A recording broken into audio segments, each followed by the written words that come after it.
சொல்வனம் நேயர்கள் அனைவருக்கும் வணக்கம். இன்னைக்கு சனிக்கிழமை உணவு பொருள் வரலாறு வரிசையில நாம இன்னைக்கு பார்க்க போறது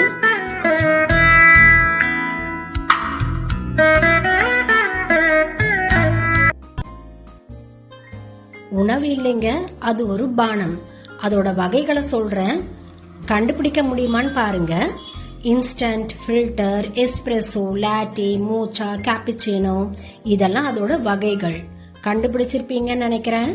ஆமாங்க, நாம இன்னைக்கு பார்க்க போறது காஃபியோட வரலாறு தான். காஃபில இத்தனை வகைகள் இருக்கு. காஃபி சில நாடுகள்ல பெரிய புரட்சியே உண்டு பண்ணிருக்குதுங்க. சில நாடுகள்ல காஃபிய தடையும் பண்ணிருக்காங்க. அதற்கான காரணம் என்ன? வாங்க ஒரு கப் காஃபி சாப்பிட்டு அதோட வரலாறு என்னன்றதையும் பதிவுல போய் பார்த்துடலாம். காஃபியோட பூர்வீகம் அரேபியா. அரேபிக்ல காவா அப்படின்றது தான் ஆங்கிலத்துல காஃபி அப்படின்னு மாறுச்சு. காஃபின்ற ஆங்கில வார்த்தையே 1582 தான் வந்ததுன்னா பாத்துக்கோங்களேன். காஃபிய கண்டுபிடிச்சதுல 2 வகையான கதைகள் இருக்குங்க. காஃபிய கண்டுபிடிச்சவங்க எல்லாம் பெரிய சமையல் கலைஞர்லாம் இல்லைங்க. முதல் கதையை பாப்போமா? கால்டி அப்படின்ற ஒரு ஆடு மேய்ப்பவர் இருக்கிறாரு. அவரு எத்தியோப்பியா நாட்டை சேர்ந்தவர். இது 9வது நூற்றாண்டுல நடந்த கதை. கால்டி ஆடு மேய்ச்சிட்டு இருந்தப்போ அவருடைய ஆடுகள் ஒரு குறிப்பிட்ட செடிகளுடைய பழத்தை சாப்பிட்டதுக்கு அப்புறமா அளவுக்கு மீறி சுறுசுறுப்பா இங்கேயும் அங்கேயும் ஓட ஆரம்பிச்சதுங்க. கால்டியும் அந்த செடிகளுடைய பழங்களை சாப்பிடுறாரு. அவருக்கும் மனசுல இயல்புக்கு மீறி உற்சாகம் ஏற்படுது. உடனே அவர் பழங்களை பறிச்சு ஊருக்குள்ள போய் கோயில் பூசாரி கிட்ட கொடுத்து நடந்ததெல்லாம் சொல்றாரு. அந்த பூசாரி அந்த கதையெல்லாம் கேட்டுட்டு அது ஏதோ பாவப்பட்ட பழம் அப்படின்னு கோபமா நெருப்புல வீசி எரிஞ்சிடறாரு. நெருப்புல விழுந்த காஃபி கொட்டைகள் நல்ல மனம் பரப்ப ஆரம்பிச்சிடுச்சு. கோயிலுக்கு தொழுகை பண்ண வந்தவங்களுக்கு எல்லாம் அந்த மனம் ரொம்ப பிடிச்சு போய் நெருப்புல விழுந்த அந்த காஃபி விதைகளை எடுத்து பொடி பண்ணி சுடுதண்ணி ஊத்தி குடிக்க ஆரம்பிச்சாங்க. இப்படி உருவானது தாங்க உலகத்தின் முதல் காஃபி. ஆனா அங்க இன்னொருத்தர் அந்த கதையெல்லாம் போய் நான் தான் காஃபிய கண்டுபிடிச்சேன் அப்படின்னு சொல்றாரு.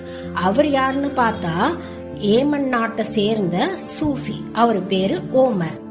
அவரு தன்னுடைய தொழுகையின் மூலமாகவே மற்றவர்களுடைய நோய்கள் எல்லாம் குணப்படுத்துவாராம். ஆனா ஏதோ காரணத்துக்காக நாடு கடத்தப்படுறாரு. அவர் கடத்தப்பட்ட இடம் எத்தியோப்பியா. அங்க அவருக்கு சாப்பிடறதுக்கு எதுவும் கிடைக்கல. அங்க இருக்கிற காஃபி செடிகள்ல இருக்க பழங்களை பறிச்சு சாப்பிடுறாரு. அது மிகவும் கசப்பா இருந்ததுனால அதை நெருப்புல போட்டு வறுக்கிறாரு. வறுத்ததுக்கு அப்புறமா காஃபி விதைகள் ரொம்பவும் கடினமா ஆயிடுது. அதனால அத தண்ணி ஊத்தி கொதிக்க வச்சு அந்த பானத்தை குடிக்கிறாரு. அந்த பானம் அவரை பசி தெரியாம ரொம்ப நாள் இருக்க வச்சுச்சு. மீண்டும் அவரை சொந்த நாட்டுக்கு மன்னிச்சு கூப்பிட்டு போயிடுறாங்க. நாடு திரும்பின ஓமர் அப்புறம் அந்த மக்களுக்கு மருந்தா கொடுக்கறாரு. காஃபி அரேபியா முழுவதும் இப்படிதாங்க பரவ ஆரம்பிச்சிச்சு. ஏமன்ல இருந்து எத்தியோப்பியா போன வணிகர்கள் அங்க இருந்து காஃபி விதைகளை எடுத்துட்டு வந்து ஏமன்ல பயிர் பண்ண ஆரம்பிச்சாங்க. ஆனா அவங்க மற்ற நாடுகளுக்கு வறுத்த காஃபி கொட்டைகளை மட்டும்தான் ஏற்றுமதி பண்ண அனுமதிச்சாங்க. ஏன்னா காஃபின்றது சூஃபிக்களால் கடவுள் அருள் பெற்ற பானமா கருதப்பட்டுச்சு. இரவு நீண்ட பிரார்த்தனைகளுக்கு தூக்கம் வராம இருக்க காஃபி உதவுச்சு. அரேபிய நாட்டுல கடவுள் அருள் பெற்ற தீர்த்தம் போல பார்க்கப்பட்ட காபி முதலா போன ஐரோப்பிய நாடு எது தெரியுமா? இத்தாலியில இருக்கிற வெனிஸ். அங்க இருந்து மற்ற ஐரோப்பிய நாடுகளுக்கும் பரவ ஆரம்பிச்சிச்சு. காபி மிகவும் சக்தி வாய்ந்த பானமாக கருதப்பட்ட காலகட்டம் அது பெரிய சமூக புரட்சியை உருவாக்கியது. ஆப்பிரிக்க நாடுகள்ல காஃபி குடிக்கிறதுக்குன்னே பப்ளிக் காஃபி ஹவுசஸ்ன்றத கட்ட ஆரம்பிச்சாங்கன்னா பாத்துக்கோங்களேன். அங்க சமூகத்துல இருக்கிற பெரிய மனுஷங்க ஒன்னா கூடி காஃபி குடிச்சுக்கிட்டே பெரிய பெரிய விவாதங்களை எல்லாம் பேசுவாங்க. அதனால காஃபி ஹவுஸ் அப்படின்றது படித்தவர்களும் அறிவாளிகளும் கூடும் இடம் அப்படின்னு மக்களால பேசப்பட்டுச்சு. ஆனா சில நாடுகள்ல காஃபிக்கு தடையும் இருந்ததுங்க. 1511 மெக்காவுல இருக்கிற அந்த நாட்டு ஆளுநர் கெயர் பெக் தான் தடை செய்தார். ஏன்னா அவரோட நாட்டுல இருக்கிற காஃபி ஹவுஸ்ல தனக்கு எதிரா எல்லாரும் சேர்ந்து திட்டம் போட்டு தன்னை கொன்னுடுவாங்களோ அப்படின்னு பயந்து போய் காஃபிக்கு தடை போட்டாரு. அப்புறம் 1524 13 வருஷத்துக்கு அப்புறமா வந்த துருக்கி நாட்டு ஓட்டமன் அரசர் சுல்தான் செலிம் தான் காஃபிக்கான தடைய அங்க நீக்கி வச்சாரு. காஃபி ஐரோப்பிய நாடுகள்ல சில இடத்துலயும் தடை செய்யப்பட்ட பானமா கருதப்பட்டுச்சு. ஏன்னா காஃபி கொட்டைகள் முஸ்லிம் நாடுகள்ல இருந்து இறக்குமதி செய்யப்பட்டதுனால சாத்தானின் கசப்பான கண்டுபிடிப்பு அப்படின்னு சொல்லி காஃபி குடிக்கிறது மிகவும் பாவப்பட்ட செயலாவும் சட்ட விரோதமான செயலாவும் பார்க்கப்பட்டதுங்க. ஆனா காஃபியை ருசிச்சு பார்த்த 8வது போப் கிளெமெண்ட் அதோட ருசி பிடிச்சதுனால இந்த பிசாசின் பானம் அதி அற்புதமான ருசியா இருக்கிறதுனால அதுக்கு ஞானஸ்தானம் கொடுத்து பிசாசை ஏமாத்திடலாம்னு சொல்லி காஃபியோட தடையை நீக்கி வச்சார். இங்கிலாந்துலயும் நிறைய காஃபி ஹவுசஸ் அதுக்கப்புறமா வர ஆரம்பிச்சிச்சு. 1650ல த கிராண்ட் கேஃபே அப்படின்றதுதான் முதலா திறக்கப்பட்ட காஃபி ஹவுஸ். அப்போ காஃபி ஹவுஸ்ன்றது நம்ம இப்ப பயன்படுத்துற தினசரி மாதிரியும் நம்ம இப்ப பயன்படுத்திட்டு இருக்கிற இணையதளம் மாதிரியும் பார்க்கப்பட்டுச்சுங்க. அங்கதான் நிறைய நாட்டு நடப்புகளை தெரிஞ்சுக்க முடியும். 1675க்குள்ள 3000க்கும் அதிகமான காஃபி ஹவுசஸ் இங்கிலாந்து முழுவதும் தொடங்கப்பட்டுச்சு. இந்தியாவுல காஃபியை அறிமுகப்படுத்தினவர் பாபா புடன்ற துறவி. அவர் 1670ல கர்நாடகா கூர் பகுதிக்கு வந்தாரு. அங்கே அவர் தன்னோட கொண்டு வந்திருந்த காஃபி கொட்டைகளை விளைவிக்க வச்சாரு. அப்புறம் அங்கே இருந்து கேரளா, தமிழ்நாட்டு மலை பிரதேசங்களிலும் காஃபி பயிர் பண்ண ஆரம்பிக்கப்பட்டது. இந்தியாவிலேயும் காஃபி ஹவுஸ்னு சொல்லப்படுற காஃபி கடைகள் பரவ ஆரம்பிச்சது.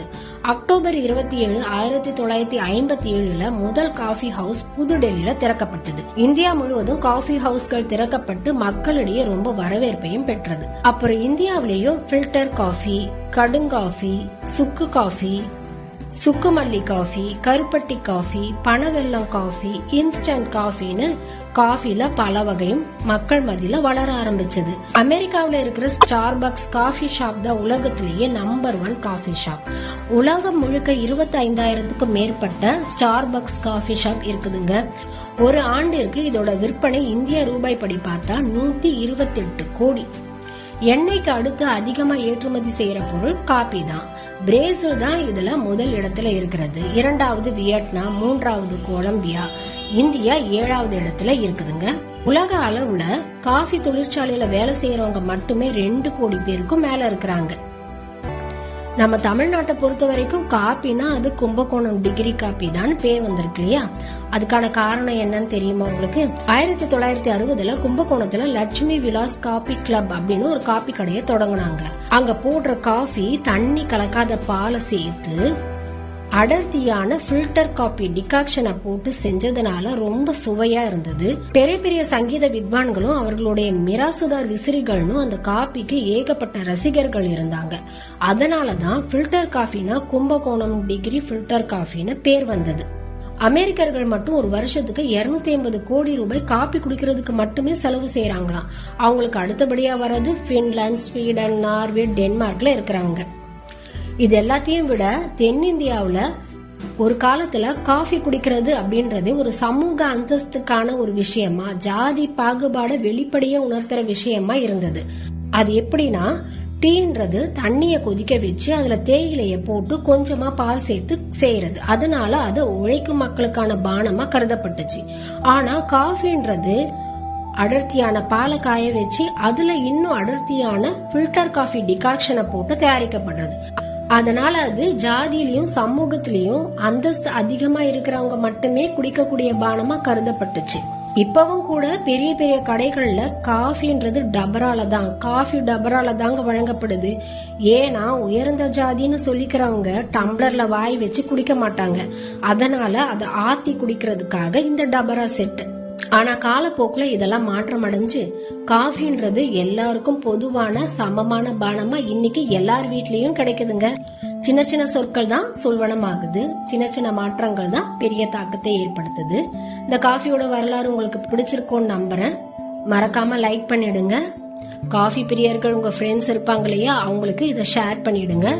இதுவரைக்கும் சொல்வனம் சேனலை சப்ஸ்கிரைப் பண்ணாதவங்களும் முதல் முறையா சொல்வனம் சேனலுக்கு வருகை தந்திருக்கவங்களும் மறக்காம சொல்வனம் சேனலை சப்ஸ்கிரைப் பண்ணிடுங்க. நான் மீண்டும் அடுத்த வாரம் வேற ஒரு உணவுப் பொருள் வரலாறோட உங்களை நான் சந்திக்க வரேன். நன்றி, வணக்கம்.